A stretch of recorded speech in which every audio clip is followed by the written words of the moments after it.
Welcome to Health 2660. Here we don't just talk about health, we tell the stories that heal. Now please listen to the story. Paul, at 72 years of age, was a man of unwavering routine and deep-seated conviction. Retirement for him wasn't an invitation to indolence, but rather a call to arms in the ongoing battle for optimal health. A former engineer, his mind was naturally inclined towards precision and efficiency, and he applied these principles to his diet with the same meticulousness he once employed in designing complex circuit boards. He believed with the fervor of a convert in the power of clean eating, a philosophy he had embraced wholeheartedly after stumbling upon a documentary championing the benefits of plant-based diets.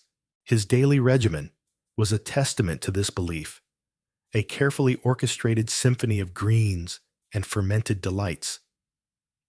Every morning began with a kale smoothie, a concoction of blended kale, a touch of banana for sweetness, and a splash of almond milk. Lunch invariably featured a reheated spinach dish, often left over from the previous night's dinner, seasoned with a blend of herbs and spices he had personally curated. Evenings were reserved for pickled vegetables, a vibrant assortment of cucumbers, carrots, and cauliflower steeped in a brine of vinegar, salt, and sugar. These foods, he firmly believed, were his allies in the fight against aging, his shield against the insidious onslaught of disease. He consumed them with a sense of virtuous satisfaction, confident that he was doing everything right, that he was actively investing in his future well-being. He meticulously researched the nutritional properties of each ingredient, poring over articles and studies, convinced that he had unlocked the secrets to longevity and vitality. He saw himself as a pioneer, a beacon of health in a world increasingly plagued by processed foods and sedentary lifestyles. He preached the gospel of clean eating to his friends and family, urging them to adopt his habits, convinced that he held the key to their salvation. But unbeknownst to Paul, a silent storm was brewing within his eyes, a gradual erosion of his vision, a creeping darkness that threatened to engulf his world. At first, the changes were subtle, almost imperceptible. He noticed that bright sunlight felt harsher than it used to, causing him to squint and shield his eyes. Reading once, a source of immense pleasure, became a strain, the words blurring and dancing on the page.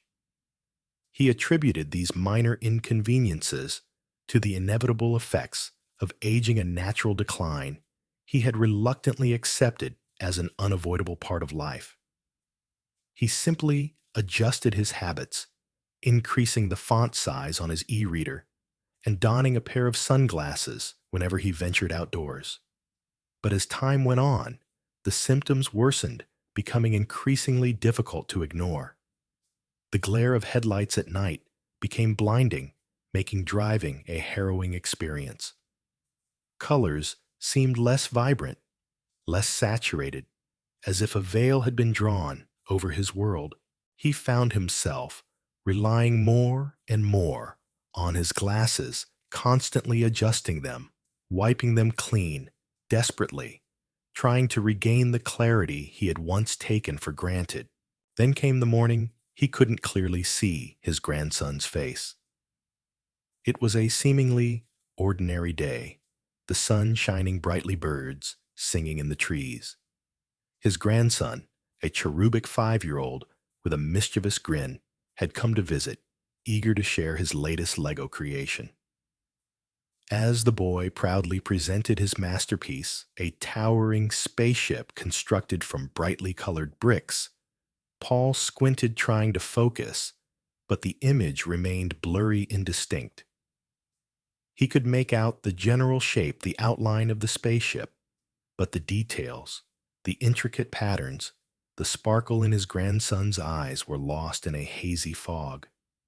A wave of panic washed over him, a cold dread that settled deep in his stomach. It was more than just aging, he realized. Something was seriously wrong. Puzzled and frustrated, he decided to seek professional help. He made an appointment with his doctor, Dr. Emily Carter, a young, sharp-witted physician with a reputation for thoroughness and compassion. He recounted his symptoms, describing the gradual decline in his vision, the increasing sensitivity to light, the blurry images that plagued his days. He emphasized his commitment to healthy eating, detailing his meticulously planned diet, confident that he was doing everything right. Dr. Carter listened patiently, her expression thoughtful, her eyes conveying a mixture of concern and curiosity. She conducted a comprehensive eye exam using a series of tests to assess his visual acuity, his color perception, and the overall health of his eyes. As she peered into his eyes with a specialized instrument, she noticed subtle changes in his retina, the light-sensitive tissue at the back of his eye. The blood vessels appeared constricted, and there were signs of oxidative stress, a condition caused by an imbalance between free radicals and antioxidants in the body. "Paul," she said, her voice gentle but firm, "I think we need to investigate this further. Your eyes show signs of damage that are not entirely consistent with normal aging. I suspect that your diet, while well-intentioned, may be contributing to the problem." Paul was stunned. The foods he thought were helping him, the cornerstones of his healthy lifestyle, were quietly harming his eyes. It seemed impossible, a cruel twist of fate. He had dedicated himself to clean eating meticulously, avoiding processed foods and sugary drinks, convinced that he was protecting himself from disease. How could the very foods he relied on be the source of his troubles? Dr. Carter explained that certain foods, while generally nutritious, could have detrimental effects if consumed in excessive quantities or prepared improperly. She pointed out that raw kale, a staple in his daily smoothie, contained high levels of oxalates, naturally occurring compounds that can bind to calcium and other minerals, preventing their absorption and potentially contributing to the formation of kidney stones. More importantly, in excessive amounts, oxalates can cause oxidative stress and damage to the delicate tissues of the eye. She also mentioned the potential risks associated with reheated spinach. Spinach, like other leafy green vegetables, contains nitrates, which are converted into nitrites when reheated. Nitrites, in turn, can react with amino acids to form nitrosamines, some of which are known carcinogens. Furthermore, nitrites can interfere with the body's ability to transport oxygen, potentially leading to oxidative stress and vision problems. Finally, she addressed the issue of his beloved pickled vegetables. While fermentation can offer some health benefits, the excess salt used in the pickling process could be detrimental to his overall health. High sodium intake can lead to high blood pressure, which in turn can damage the delicate blood vessels in the retina, increasing the risk of vision loss. Dr. Carter emphasized that these foods were not inherently bad. In fact, when consumed in moderation and prepared properly, they could be part of a healthy diet. The problem, she explained, lay in his excessive consumption and improper preparation methods. He was essentially overdosing on these potentially harmful compounds, overwhelming his body's ability to process them. "Think of it like this, Paul," she said, drawing an analogy to his engineering background. "Even the strongest materials can fail if subjected to excessive stress. Your body is a complex machine, and it needs the right balance of nutrients to function properly. Overloading it with certain compounds, even if they are generally considered healthy, can have unintended consequences. She recommended a complete overhaul of his diet, focusing on a wider variety of fruits and vegetables, with an emphasis on those rich in antioxidants such as carrots, tomatoes, bell peppers, and blueberries. She also advised him to lightly steam his greens instead of consuming them raw, and to limit his intake of pickled vegetables. Most importantly, she urged him to consult with a registered dietitian to develop a personalized meal plan that met his specific nutritional needs. Paul was initially resistant to the idea. He had spent years perfecting his diet, convinced that he had found the key to optimal health. To abandon his carefully crafted regimen seemed like admitting defeat, a betrayal of his deeply held beliefs. But as he reflected on Dr. Carter's words, he realized that he had been blinded by his own convictions. He had become so focused on the perceived benefits of certain foods that he had ignored the potential risks. He had essentially created a nutritional echo chamber, reinforcing his own beliefs without considering alternative perspectives. He decided to take Dr. Carter's advice. He consulted with a registered dietitian, Sarah Miller, a young, energetic woman with a passion for helping people achieve their health goals through proper nutrition. Sarah listened patiently to Paul's story, acknowledging his commitment to healthy eating, but gently pointing out the flaws in his approach. She explained that a balanced diet was not just about consuming healthy foods, but also about consuming them in the right proportions and preparing them in the right way. She developed a personalized meal plan for Paul, incorporating a wider variety of fruits and vegetables, lean proteins, and whole grains. She also provided him with detailed instructions on how to prepare his food to minimize the risk of nutrient loss and the formation of harmful compounds.